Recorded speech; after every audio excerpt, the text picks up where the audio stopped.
pessoal, tudo bem? Eu sou o Dorival e nós estamos em mais uma série de vídeos sobre alimentação animal. Hoje nós vamos abordar alimentos não convencionais ou alimentos alternativos, principalmente para os rebanhos de animais inseridos aqui na região nordeste do Brasil. Como vocês vão observar, vai existir uma variedade de alimentos aqui, tanto alimentos volumosos, que não foram tratados em nenhum desses grupos de alimentos anteriormente conversados nessa playlist, como também alimentos ditos concentrados. Vamos lá! O primeiro grupo de alimentos que eu trago para conversar com vocês aqui é um grupo de alimentos que tem expressiva importância, sobretudo nas áreas áridas e semiáridas do Brasil, e está ganhando bastante espaço em outras regiões que normalmente não se cultivava, que é a palma forrageira. A palma forrageira é uma cactácea, tá certo? Normalmente são cultivadas principalmente grupos de palma do gênero Nopale e do gênero Opuncia, e esses materiais apresentam, apesar de pertencerem a gêneros diferentes, apresentam uma composição química bastante similar. É importante lembrar para vocês o seguinte: por se tratar de uma planta, esse material está vivo e apresenta modificações de acordo com seu estado fenológico. Isso quer dizer que vai haver uma ampla variação na composição química desse material. Tudo bem? Então, nós podemos encontrar materiais que apresentam uma variação, aumento nos teores de fibra, principalmente, uma redução no teor de carboidratos não fibrosos, e já está até documentado na literatura que existe uma composição química naturalmente diferente entre os cladódios, exatamente, cladódios ou raquetes, que vocês estão vendo aí na foto, que é nada mais que o caule da forrageira, que é utilizado como fonte de nutrientes para os animais. Fecha parêntese aqui. Já está bem documentado que os cladódios da palma forrageira apresentam uma composição química diferente. Aqueles cladódios basais apresentam maiores teores de fibra e menores teores de carboidratos não fibrosos, e aqueles cladódios mais apicais apresentam o inverso dessa composição. No geral, geralmente a palma forrageira é cultivada e ofertada a cada 2 anos, né? Tem um corte a cada 2 anos e sua composição varia da intensidade, de acordo com a intensidade do corte. Tudo bem, pessoal? No geral, a palma forrageira ela vai apresentar teores baixos de matéria seca, tá certo? Teores por volta de 10%, 9% da matéria seca, mas dependendo do avançar da estação seca, esses teores podem ser por volta de 15%. Vão apresentar teores elevados de cinzas ou matéria mineral. Isso, inclusive, é uma característica dessa planta forrageira, tá? Ela acumula matéria mineral ou acumula uma grande quantidade de minerais para gerar uma força osmótica suficiente para reter umidade no cladódio, tá? Então, essa é uma estratégia dessa forrageira para sobreviver em solos secos e que acaba se refletindo na sua composição química. Normalmente existe uma grande quantidade de cálcio aqui nesse material, muitas vezes ligado a um fator antinutricional, o ácido oxálico, né? E esse ácido oxálico é um fator antinutricional que pode comprometer o funcionamento hepático dos animais. Isso já também está com alguma documentação na literatura. Geralmente a palma forrageira, mesmo que adubada, né, ela apresenta teores baixos de proteína bruta, por volta de 5, 4% da matéria seca. E esses teores baixos de proteína bruta vêm acompanhado de uma quantidade baixa também de extrato etéreo. A maior parte do extrato etéreo da palma forrageira são ceras, tá, que ficam aí por volta, formando uma cutícula aí no cladódio dessa planta e não tem um valor nutritivo como triglicerídeos. Entretanto, a palma forrageira apresenta, na sua matéria seca, apesar de ser uma planta, né, apresenta na sua matéria seca uma maior quantidade de carboidratos não fibrosos. Existe uma heterogeneidade desses carboidratos não fibrosos. Algumas evidências mostram que, principalmente amido, né, as pectinas, as glucanas e outros carboidratos, como é o caso dos que formam os mucopolissacarídeos, né, que é da mucilagem da palma forrageira, são os carboidratos mais representativos dessa fração de CNF, que é a maior fração da matéria seca da palma forrageira. Então, a palma forrageira apresenta uma matéria seca rapidamente fermentescível, se comparado com outras fontes forrageiras, basicamente porque ela apresenta uma maior quantidade de carboidratos não fibrosos na sua matéria seca, com o teor de FDN por volta de 25, 30% da matéria seca Lembrando, né, esse teor de FDN, esse teor de CNF pode variar de acordo com a idade da planta, o nível em que esse cladóide foi coletado, essa raquete foi coletada para fazer essa composição química. No geral, a palma então vai apresentar teores elevados de energia, de disponibilidade de energia para os ruminantes, inclusive se esse material for desidratado, for feito um feno, né, tem um potencial para ser utilizado também em animais não ruminantes, conforme já documentado na literatura. No geral, é um alimento que necessita de algum nível de correção de fibra, né, e de proteína, e que geralmente é um ingrediente que trabalha bem com uma fonte de forragem associada a ele, uma fonte de proteína, tá? A palma forrageira ela impõe modificações importantes na cinética do rumen dos animais, e isso está associado a uma possibilidade de fazer modulações do teor de gordura, né, e da dinâmica proteica desses animais. No geral, geralmente a palma forrageira favorece o uso de nitrogênio no rumen dos animais, né, basicamente devido ao seu potencial de fermentação. Além da palma forrageira, que é uma forragem, né, uma cactácea exótica aqui do Nordeste do Brasil, mas que bastante cultivada em áreas de monocultivos, que vem intensamente sendo modificada, né, por variedades resistentes ou tolerantes à cochonilha do carmim, como essa que vocês veem na foto aí, a orelha. O que vem acontecendo também é se voltar para o cultivo de forrageiras de cactáceas nativas aqui da região nordeste do Brasil, como é o caso, por exemplo, do mandacaru, do xique-xique e do facheiro. Naturalmente, pessoal, tanto o mandacaru como o xique-xique, né, que é outro material que a gente vai apresentar, apresenta uma composição química bastante similar da palma forrageira. O que é que isso quer dizer? Matéria seca predominantemente de carboidratos não fibrosos, baixos teores de matéria seca e associados a baixos teores de proteína bruta, altos teores de matéria mineral, né, e teores relativamente baixos de FDN para uma planta forrageira, né? Então essas são as características aí do mandacaru e também do xique-xique. O que é que chama a atenção, né, que a gente sinaliza aqui? É a velocidade de crescimento desses materiais, que é muito inferior a outras plantas forrageiras, basicamente pela natureza do metabolismo, né, metabolismo ácido das crassuláceas desses materiais, e pela ausência de um melhoramento visando a dinâmica de crescimento. No entanto, nós sabemos que mandacaru, xique-xique, ele também tem um papel, sobretudo em regiões onde, por exemplo, o cultivo de palma forrageira não vigora, né? Que a palma forrageira necessita de uma quantidade relativamente elevada de umidade do ar em determinadas regiões, e acaba por essa umidade do ar não acontecer em todo o Nordeste, em toda a área árida e semiárida, e aí outras cactáceas mais tolerantes, né, podem fazer esse trabalho. Eventualmente, né, o xique-xique e o mandacaru apresentam uma dinâmica de crescimento menor, né, e um cultivo mais empírico e com menos práticas que a palma forrageira. Mas, no geral, tanto o mandacaru, como vocês veem em tela, como esse xique-xique, que é esse outro cacto, você está vendo aqui, um cacto menor. O mandacaru é um cacto arborescente, o xique-xique já é um cacto mais rasteiro.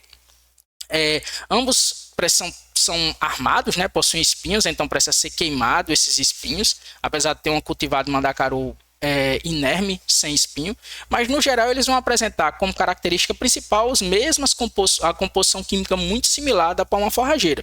O que isso quer dizer? Teores elevados de CNF associados a teores elevados de matéria mineral, teores baixos de matéria seca, né, uma alta quantidade de água, já que é uma cactácea, apresenta esse carboidratos não fibrosos, principalmente essa mucilagem, e esses materiais vão apresentar teores baixos de proteína bruta. Tanto o mandacaru, pessoal, como o xique-xique que vocês estão vendo em tela aí, vão apresentar teores de energia relativamente elevados, mas tanto o mandacaru como o xique-xique precisam ser tratados, retirados esses espinhos para poder ser ofertados para os animais, já que esses materiais eles são armados e isso dificulta o consumo e pode provocar lesões. Então geralmente se trata esse material, se queima, se faz a queima desse material para poder ofertar para os animais, tá?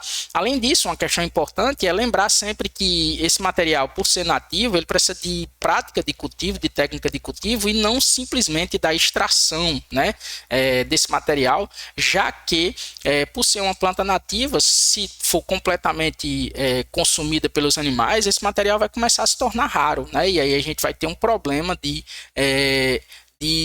disponibilidade desse cacto e que a importância desse cacto tem para o ambiente da caatinga, tá ok? Então, além dos cactos, um outro material também exótico que tem bastante distribuição aqui na região nordeste do Brasil é uma gramínea tropical C4, tá? Que apresenta uma grande resistência e tolerância ao déficit hídrico, vigora muito bem em áreas áridas e semiáridas, cresce bastante com alta velocidade de crescimento e principalmente tolera uma radiação solar intensa, que é o capim-búfalo, né, que é aí a gramínea que é mais representativa nesse contexto. O capim-búfalo é um Cenchus, né, o gênero Cenchus desse material, é um material que também pode receber o gênero Penicetum, né? Com a mudança da nomenclatura, mas no geral Cenchus ciliaris, abre parênteses, Penicetum ciliaris, né?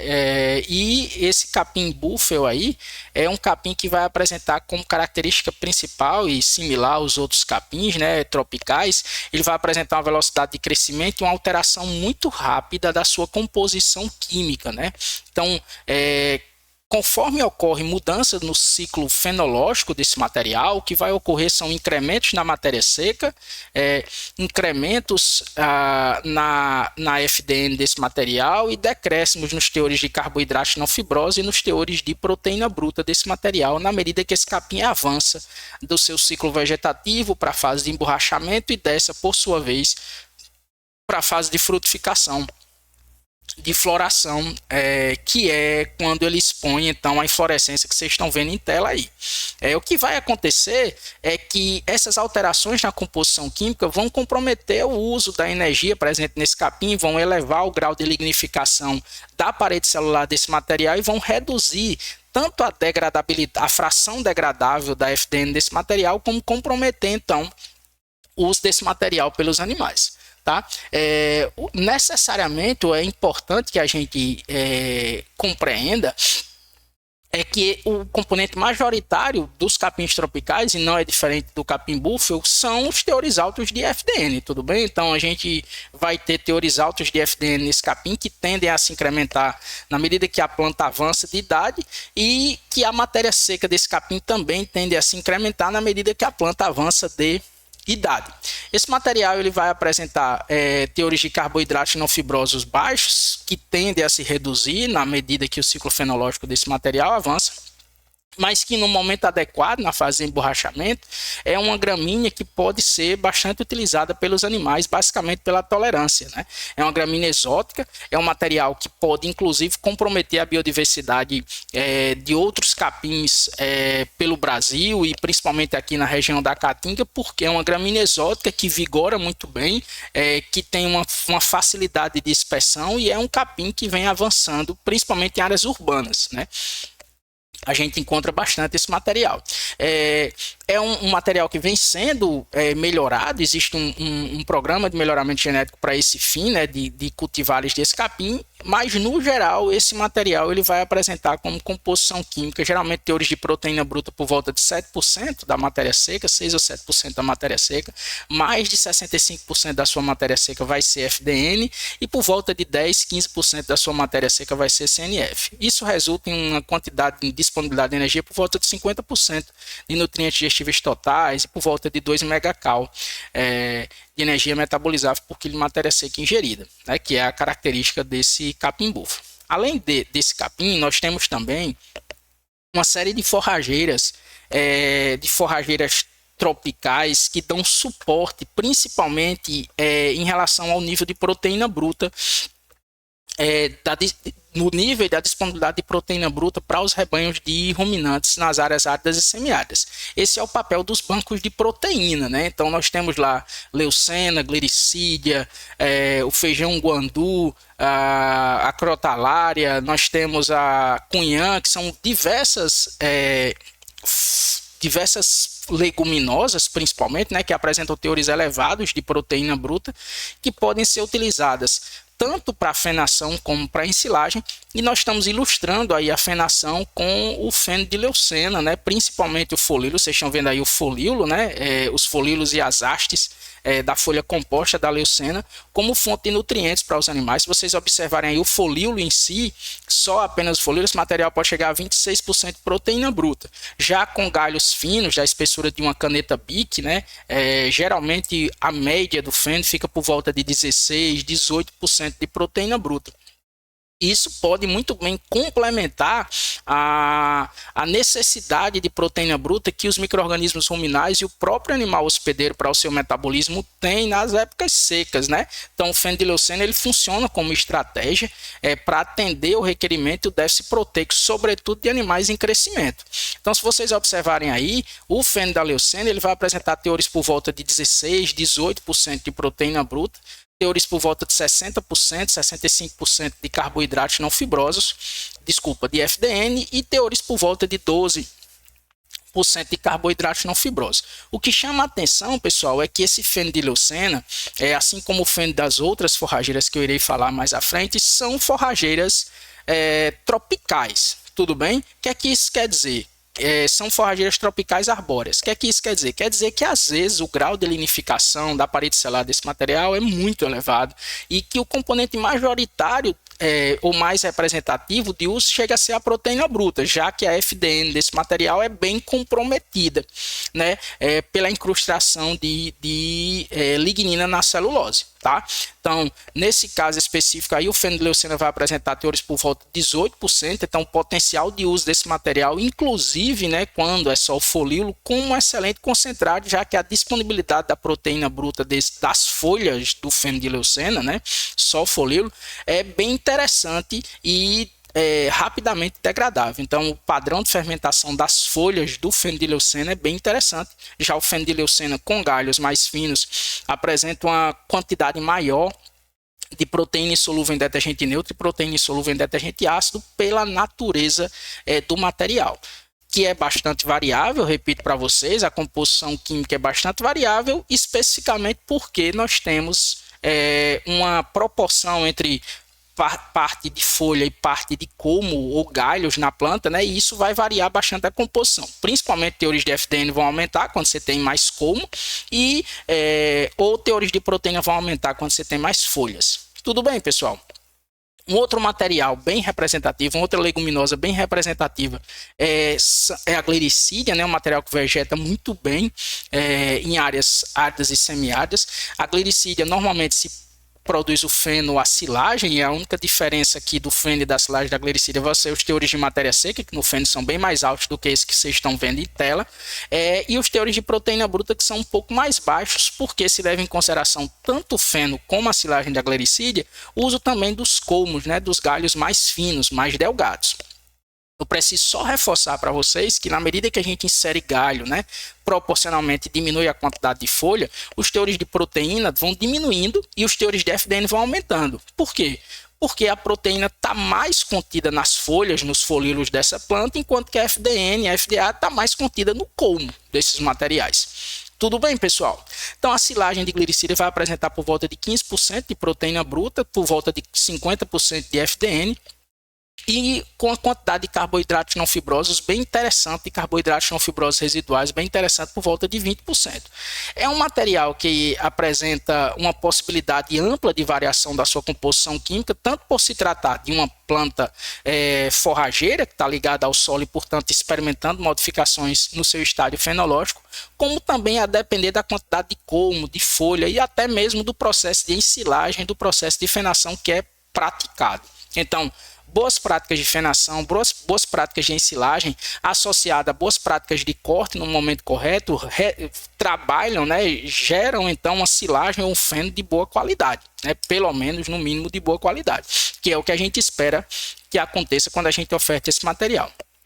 Então, a glericídia está aí como uma ferramenta para ser utilizada, tanto a silagem como o feno. Parece que existe alguma questão de aceitabilidade pelos animais, mas já existe um protocolo de adaptação, né, níveis mais baixos, sendo misturada a ração, até que o animal, então, aproveite e faça uso dessa silagem de glericídia em estado com apenas ela, né? Então, aqui a gente chama a atenção para os teores de proteína bruta, que são mais altos que a maioria do material que está disponível no pasto, principalmente na época seca, e pode complementar muito bem e atender os requerimentos nutricionais dos animais durante o período de estiagem. Um outro material que é bem importante para o Brasil como um todo, né, é o feno da parteira de mandioca, a maniva. É um resíduo agrícola, né, um material que é oriundo do cultivo, então sobram as manivas, que frequentemente tem muito coume e uma quantidade pequena de folhas, e o que pode ser feito é se utilizar esse coume e essas folhas para a produção de feno ou silagem. É recomendado o uso na forma de feno ou silagem, porque a gente não sabe muito bem qual é o cultivar, se é manso ou se é bravo, e as folhas podem conter cianeto, né, o material oriundo da mandioca. Logo, o uso da fenação ou da ensilagem volatilizam, né, diminuem a quantidade desse cianeto e, portanto, pode ser utilizado como volumoso na dieta dos animais.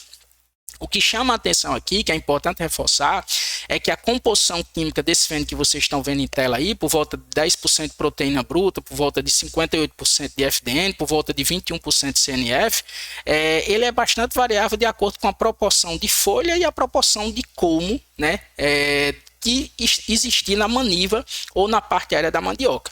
Sempre essa parte aérea da mandioca às vezes é cortada e deixada em campo para secar e só depois comercializada, mas no geral, na medida que eu tenho uma quantidade maior de colmo, uma menor quantidade de folhas, o que vai acontecendo é que os teores de proteína bruta tendem a cair nessa maniva, os teores de FDN tendem a se incrementar, assim como às vezes aqui e acolá nós encontramos um aumento na quantidade de CNF, já que a parte final do colmo pode ter alguma quantidade de amido, tá?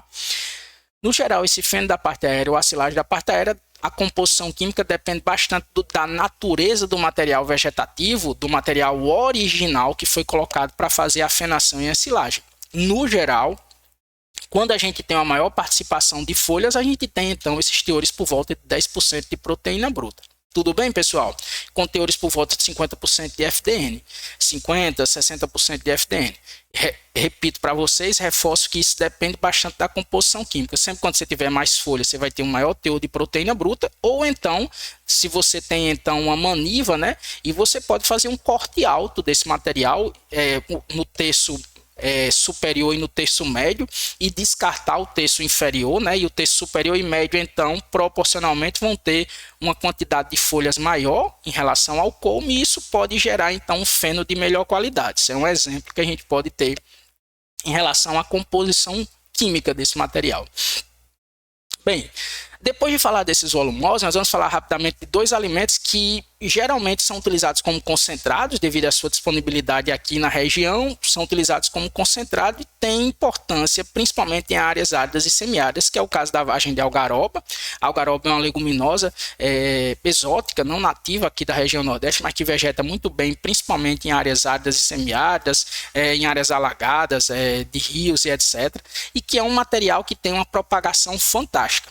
Ela produz essa vagem, e essa vagem apresenta uma quantidade relativamente elevada de açúcares aí no seu material, podendo ser utilizada como uma fonte de energia na dieta dos animais. Ela tem um teor de proteína por volta de 12 a 15% da matéria seca. A vagem de algaroba é bem estável, esse teor de proteína bruta, mas o que nos interessa aí são os teores de CNF, que podem chegar até a 40% da matéria seca, tá? Então é um alimento bem equilibrado em relação ao CNF e FDN, por volta de 40%, e com 14% de proteína bruta. A vagem é bem procurada pelos rebanhos de ruminantes, principalmente pequenos ruminantes, e ela pode ser, depois de processada, até ofertada para animais não ruminantes. No caso dos rebanhos de ruminantes, né, algum problema pode estar relacionado com essa vagem se ela não for bem processada, pode ter algum problema com danos mecânicos no ambiente ruminal, no processo de ruminação, devido ao excesso de material consumido, né? Para vocês verem que existe uma procura, uma avidez, é um alimento que é procurado avidamente pelos rebanhos de pequenos ruminantes. E no caso dos animais não ruminantes, uma coisa que chama a atenção é esses carboidratos não fibrosos da vagem de algaroba são polissacarídeos não amiláceos solúveis. O que é que isso quer dizer? Eles podem aumentar, já existe evidência que mostra que ele aumenta a viscosidade do trato gastrointestinal, do componente do trato gastrointestinal, do conteúdo do trato gastrointestinal, e isso levará então a uma dificuldade, né, no uso desse material para da digestibilidade, do aproveitamento desse material para os animais. Tudo bem, pessoal?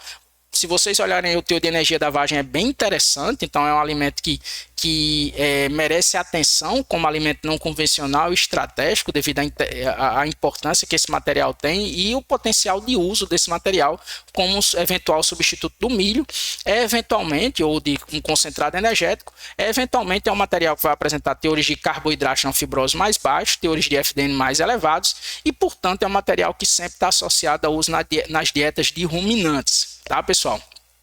Um outro resíduo, também um resíduo agrícola, é o pseudofruto do caju desidratado. Então, existem regiões, áreas do Ceará, do Rio Grande do Norte, da Paraíba, que produzem uma grande quantidade de caju e que o foco principal é o fruto, que é a castanha, e que o pseudofruto, então, é descartado ou utilizado na indústria do suco.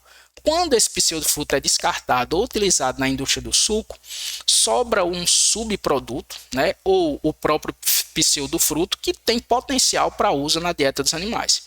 O pseudofruto ele apresenta uma quantidade alta de tanino, uma quantidade alta de lignina, né, esse material, associado também a uma quantidade relativamente alta de carboidratos solúveis, né, no próprio suco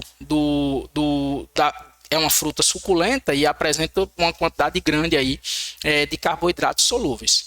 Naturalmente, esse material é ofertado para os animais e em níveis elevados ele tem mostrado decréscimo na performance dos animais, tanto em ruminantes como em não ruminantes, mas em níveis moderados ou baixos e associados em outras naturezas de dieta, né? Uma dieta mais rica em grão, por exemplo, onde se utilize o pseudofruto como o volumoso da dieta, a gente pode ter uma outra configuração. É um material que tem disponibilidade, que pode ser utilizado, e se você não tiver um custo mais baixo, você pode inclusive utilizar esse material na dieta dos animais, substituindo parte do volumoso ou parte da mistura de concentrados. Então vocês vão ver que é um material que tem por volta de 3% de proteína bruta, mas a disponibilidade de energia desse material é muito baixa, principalmente devido ao alto grau de lignificação e à alta quantidade de taninos presentes nesse material, tá, pessoal? Então tem por volta de 13% de proteína bruta, 77% de FDN, com 35% de lignina e um teor de energia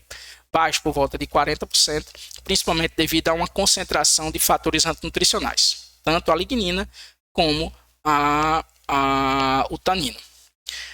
Bem, pessoal, espero que tenha sido instrutivo para vocês e nós nos vemos nos próximos vídeos. Até mais!